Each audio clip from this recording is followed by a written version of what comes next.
আসসালামু আলাইকুম, আমি শুভ আইসিটি ক্যানভাসের পক্ষ থেকে সবাইকে স্বাগত জানাই। আপনি যদি বাইনারি বিয়োগ না পারেন তাহলে আজকের ক্লাসটা আপনার জন্য।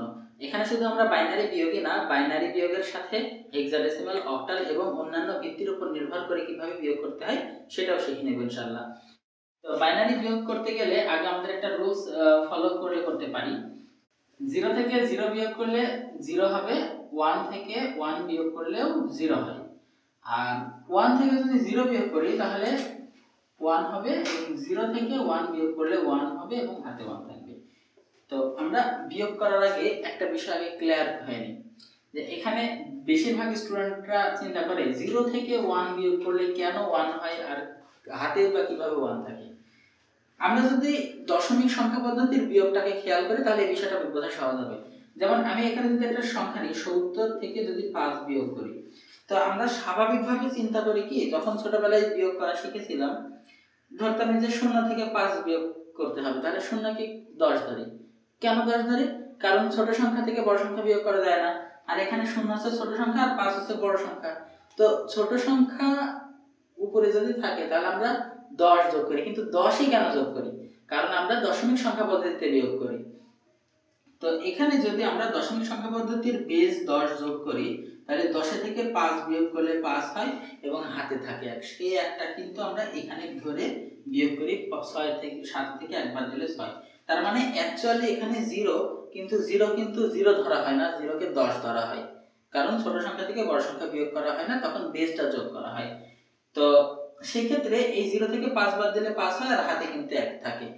এই ব্যাপারটা আমরা যদি বাইনারি সংখ্যা পদ্ধতিতে যাই, যদি 1 বিয়োগ করি, এই ক্ষেত্রে আমাদের 0 হচ্ছে ছোট সংখ্যা আর 1 হচ্ছে বড় সংখ্যা। আমরা বাইনারিতে কত, বেস 2, আর এখানে উপরে 10 ধরতাম কারণ এর দশমিকের বেস 10। তো যদি উপরের সংখ্যা ছোট হয়, ছোট সংখ্যা থেকে বড় সংখ্যা বিয়োগ করা না গেলে এই বেস উপরের সংখ্যার সাথে যোগ করতে হয়। তাহলে এখানে আমরা দেখতে পাচ্ছি 0, কিন্তু অ্যাকচুয়ালি এটা 0 না, 0 সাথে বেস যোগ করা যদি হয় তাহলে উপরে হয়ে যায় 2। তাহলে এই 2 থেকে যদি আমরা 1 বাদ দিই তাহলে 1 থাকে, আর এবং হাতে 1 থাকে। হাতে কেন 1 থাকবে? এখানে যেমন 0 কে আমরা এই 10 যোগ করে 10 ধরেছি, 5 বিয়োগ করেছি এবং উপরে এই বেস যোগ করার কারণে 1 এ পাশে দিয়েছি, হাতে ছিল। তাহলে এখানেও তো আমাদের ছোট সংখ্যা, এই বেস যোগ করলে 2 হবে, 2 থেকে 1 বাদ দিলে 1 আর হাতে থাকবে 1। তাহলে এই যে এখানে 0 থেকে 1 বাদ দিলে বসে 1 আর হাতে থাকে 1, সেই বসা একটা এটা ক্যারি থাকে এটা। এই বিষয়টা যদি ক্লিয়ার না হয় তো পরবর্তীতে অক্টাল বিয়োগের ক্ষেত্রে এই বিষয়টা আরো ক্লিয়ার করে দিব। তো এখন আমরা সরাসরি একটা বাইনারি বিয়োগে চলে যাই। তো বাইনারি বিয়োগের ক্ষেত্রে আমরা যদি একটা বিয়োগ করি, এখানে 1 1 0 1 1 0 1 1।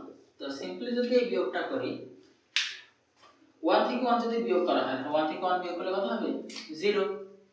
আর 0 থেকে 1, তাহলে এই যে 0 থেকে 1 বাদ দিলে কত হবে? 1 এবং হাতে থাকবে 1।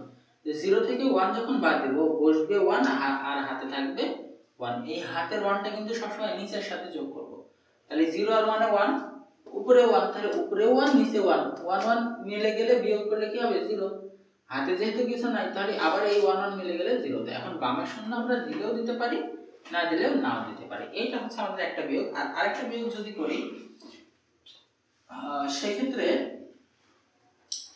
একটা বিষয় খেয়াল করি, 1 1 0 0 1 0 1 যদি এই বিয়োগটা করি তাহলে এখানে 0 থেকে যদি 1 বিয়োগ করা হয় তাহলে 0 থেকে 1 বিয়োগ করলে কত হবে? 1 আর হাতে থাকবে 1। সে হাতে রেখে এখানে যদি দিই তাহলে উপরে 0 আর নিচে 1। এই 0 থেকে যদি হাতের 1 বিয়োগ করা হয় তাহলে আবার 1 আবার হাতে থাকবে। তার মানে হাতের 1 নিচে হোক আর সরাসরি অঙ্কের 1 নিচে হোক, যতবারই 0 থেকে বাদ দিব ততবারই আমাদের হাতে থাকবে 1। তাহলে যেহেতু 0 থেকে হাতের 1 বাদ দিলে 1 হয়, আবার হাতে থাকে 1, সেই হাতের 1 এখানে দিব। এখানে একটা বোঝার বিষয় হচ্ছে, আমি যদি হাতের 1 এখানে দিই তাহলে হাতের 1 আর এখানকার 1 মিলে 2 হয়, আর উপরে তো 1, তাহলে 1 থেকে তো 2 বিয়োগ করা যায় না। তো যখনই উপরের সংখ্যা ছোট হবে তখন কি হবে? আমরা যে পদ্ধতিতে বিয়োগ করব সেই পদ্ধতির বেসটা উপরে যোগ করে নেব। তাহলে আমরা যেহেতু বাইনারি সংখ্যা পদ্ধতিতে বিয়োগ শিখছি, তাহলে উপরে যদি ছোট সংখ্যা হয় তাহলে আমরা বাইনারি বেস যোগ করব। তাহলে উপরে যদি আমরা বাইনারি বেস 2 যোগ করি, আমাদের 1 আর হাতের 1 নিচে, তাহলে 2, আর উপরে যদি বেস যোগ করি 2 তাহলে হবে 3। তাহলে 3 থেকে যদি 2 বাদ দিই তাহলে হবে 1 আর হাতে থাকবে 1, কারণ কি উপরে যতবার বেস যোগ করব ততবার হাতে 1 থাকবে, সেই 1 এখানে দিলে 1 1 মিলে গেলে 0 0 দিলেও হবে না দিলেও হবে। তো আর এই পদ্ধতিতে আরেকটা বিয়োগ আমরা দেখব যাতে বিষয়টাকে আরেকটু ক্লিয়ার হওয়া যায়। তো সেই ক্ষেত্রে আমরা একটা অঙ্ক উঠাই, এটা মুছে দিই।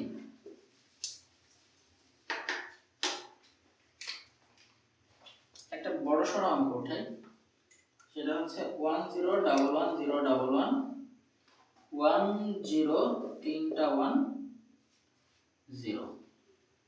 আচ্ছা, এটা একটু ক্লিয়ারলি যদি আমরা ঠান্ডা মাথায় দেখি তাহলে হয়তো সহজ হবে।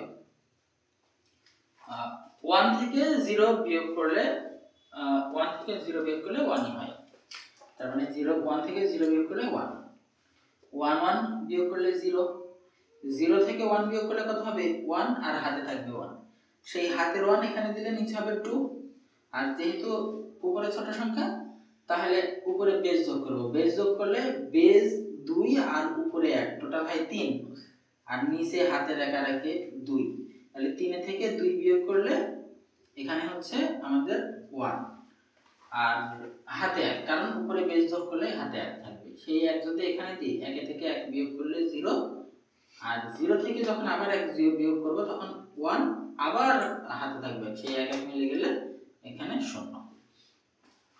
এই জায়গাটা একটু গড়বড় হওয়ার সম্ভাবনা আছে, যেমন 0 থেকে যদি 1 বিয়োগ করি তাহলে 1 হলো, হাতে 1 থাকলো, তাহলে হাতে 1 আর এই যে এই 1 যদি আমরা যোগ করি তাহলে টোটাল হচ্ছে 2, এটা হাতে ক্যারি, তাহলে 2 1 থেকে বিয়োগ করা যায় না, তাই আমরা বেস 2 যোগ করলাম, তাহলে বেস 2 আর উপরের এই 1 2 তাহলে হলো 3, আর এই হাতে ছিল ক্যারি 1 আর এই সংখ্যা 1 তাহলে 2, তাহলে উপরে 3 আর নিচে 2, 3 থেকে 2 বাদ দিলে 1 হয়। এখন উপরে যতবারই বেস যোগ করব ততবারই এই পাশে হাতে 1 থাকবে। তো আপনারা নিজেরা ঠান্ডা মাথায় এটা একটু পড়লে একটু দেখলে আশা করা যায় এটা বোঝা সহজ হবে। তো এই হচ্ছে আমাদের বাইনারি সংখ্যা পদ্ধতিতে বিয়োগ। এখন আমরা দেখব অক্টাল সংখ্যা পদ্ধতিতে কিভাবে বিয়োগ করা যায়। অবশ্য বিয়োগের ক্ষেত্রেও একটা নিয়মেই প্রতিটা সংখ্যা পদ্ধতির বিয়োগ করা যায়। তো আমরা দেখি এখন অক্টাল বিয়োগ, টোটালি মুছে দিই। তো অক্টাল সংখ্যা পদ্ধতিতে বিয়োগের ক্ষেত্রে আমরা একটা বিষয় খেয়াল রাখব, যদি উপরে কোনো সংখ্যা ছোট থাকে তাহলে বেস 8 যোগ করব। যেমন এখানে হচ্ছে 6 থেকে 4 বিয়োগ করা যায়, উপরে বড় সংখ্যা নিচে ছোট সংখ্যা, 6 থেকে 4 বিয়োগ করলে 2, আর এখানে 0 থেকে তো আর 5 বিয়োগ করা যায় না, 0 থেকে 5 বিয়োগ করা যাবে না, তাহলে উপরে যেহেতু ছোট সংখ্যা তাহলে কি হবে এই বেস 8 উপরে ধরে নিব, তাহলে বেস যদি 8 উপরে ধরি তাহলে 8 থেকে 5 বিয়োগ করলে 3, উপরে যেই বেস যোগ করলাম হাতে এখানে 1 চলে আসবে, তাহলে হাতের 1 আর এই 2 3 হবে, 5 থেকে 3 বিয়োগ করলে 2 হবে, আর হাতে নাই 3 থেকে 1 বাদ দিলে 2 হবে। এই হচ্ছে আমাদের অক্টাল সংখ্যা পদ্ধতিতে বিয়োগ। আচ্ছা, অক্টাল বিয়োগটা আরেকটা দেখি 6 4 0 5 2 1 7, আচ্ছা এখানে, আচ্ছা ঠিক আছে 0 এখানে 2 দিই, এখানে 6 দিই, এখানে আমরা 1 দিই, যে কোনো সংখ্যা দিলে তো দেওয়া যায়। এটা যদি আমরা অক্টাল সংখ্যা পদ্ধতিতে বিয়োগ করি, মানে র্যান্ডমলি যে কোনো সংখ্যা নিয়ে নিজেরা প্র্যাকটিস করা যায়। তো 2 থেকে 1 বাদ দিলে কি হয় 1 হয়। আচ্ছা, হাতে কিছু থাকে না, 5 থেকে তো আর 6 বিয়োগ করা যায় না, তাহলে 5 এর সাথে কি করব 8 যোগ করব, তাহলে 8 5 13, 13 থেকে 6 বাদ দিলে হবে 7। আচ্ছা, এবার কিন্তু হাতে 1, কারণ উপরে বেস যোগ করা হয়েছে, সেই 1 এখানে দিলে হবে 3, তাহলে 0 থেকে তো 3 বিয়োগ করা যায় না, তাহলে এখানে আবার 8 যোগ করব, তাহলে 8 থেকে 3 বাদ দিলে কি হবে 5। এখানে যে বেস যোগ করলাম আবার হাতে 1 থাকবে, সেই হাতের একটা যদি এখানে দিই তাহলে নিচে হচ্ছে 8, 7 আর 8, আর উপরে ছোট সংখ্যা তাই এই বেসটা আবার যোগ করব, তাহলে 8 আর 4 এ 12, উপরে 12 আর নিচে 8, তাহলে 12 থেকে 8 বাদ দিলে 4, যেহেতু উপরে বেস যোগ করা হয়েছে এটা, তার মানে আবার 1 এখানে দিব, তাহলে 1 আর হাতের 1 এ 2, 6 থেকে 2 বাদ দিলে 4। এই হচ্ছে আমাদের অক্টাল বিয়োগ। তো হেক্সাডেসিমাল বিয়োগের ক্ষেত্রে আমরা যদি এইভাবে দেখি 5 7 8 2 6 1 4 9 C 4 জাস্ট হেক্সাডেসিমেলের নিয়ম কিন্তু একই। উপরে যদি কোনো সংখ্যা কম পড়ে তাহলে আমাদের বেস যোগ করতে হবে। উপরে যেহেতু 6 থেকে 4 বাদ দিলে 2, ঠিক আছে। এখন 2 থেকে c মানে তো 12, এগুলো আমরা পূর্বের ক্লাসে দেখেছি। তাহলে 2 থেকে তো আর 12 বিয়োগ করা যায় না। তাহলে এখানে কি হবে, এই 16 যোগ করব, তাহলে 16 আর 2 কত হবে 18। তাহলে 18 থেকে 12 বিয়োগ করলে 6 হবে, ঠিক আছে না ভাই? আচ্ছা ঠিক আছে। তাহলে এখানে যেহেতু বেস যোগ করলাম তাহলে হাতে 1 থাকবে, সেই 1 এখানে দিই, তাহলে 10 উপরে এই মানে 10 আর এখানে 9 সাথে 1 যোগ করলে 10 হয়, তাহলে 10 থেকে 10 বিয়োগ করলে 0। তো এখানে কিন্তু আর হাতে থাকবে না, এখানে 16 সমান বা বেশি হলে সেই ক্ষেত্রে আমাদের বেস যোগ করলে হবে। আমরা অনেক সময় মনে করতে পারি 10 হলো হাতে 0 1, অমনটা না। আচ্ছা তাহলে এখানে আমাদের আর হাতে নেই, তাহলে 7 থেকে 4 বাদ দিলে 3, 5 থেকে 1 বাদ দিলে 4। আসলে এই অঙ্কটাতে একটু ঝামেলা হয়ে গেল, আমি একটা সহজ করে আরেকটা করে দিই। তাহলে a2 4 d d আর এখানে হচ্ছে 5 9 1a। যদি এটা বিয়োগ করি তাহলে এটা তো আমাদের হেক্সাডেসিমাল সংখ্যা পদ্ধতিতে জাস্ট সিম্পল এই বিয়োগটা করব। d d মানে 13, 13 থেকে a মানে 10, 13 থেকে 10 বাদ দিলে হবে 3, হাতে কিছু নাই। 4 থেকে 1 বাদ দিলে 3, এবার 2 থেকে 9 বিয়োগ করা যায় না, তাহলে 2 আর 16 যোগ করলে হবে 18, 18 থেকে 9 বাদ দিলে 9 না 18 9 হয়। এই যে উপরে বেস যোগ করা হয়েছে তাই হাতে রেখে এখানে আসবে, তাহলে 5 রেখে 6, এ মানে 10, তাহলে 10 থেকে 6 বাদ দিলে হবে 4। এই হচ্ছে আমাদের হেক্সাডেসিমাল সংখ্যা পদ্ধতিতে বিয়োগ। তো আমরা নিজেরা একটু চেষ্টা করব। তো এইটা আসলে এমসিকিউ তে কিভাবে প্রশ্ন আসে আমরা যদি সেই বিষয়টা একটু দেখি তাহলে আমাদের একটু সুবিধা হবে। সেটা হচ্ছে অনেক সময় বলা হয় যে 102 এর পূর্বের মান কত বা পূর্বের সংখ্যা কত।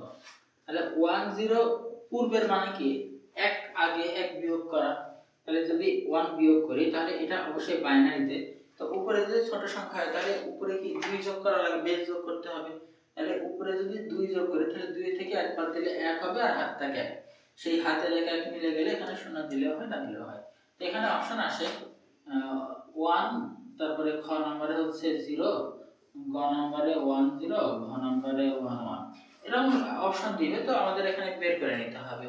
তো এটা যদি আমাদের অক্টালে বলে তাহলে অক্টালে বললে কি হবে, আমাদের অক্টালের ক্ষেত্রে এখানে বেস যোগ করব কত 8, 8 থেকে 1 বাদ দিলে 7 হবে, এভাবে হবে आंसर।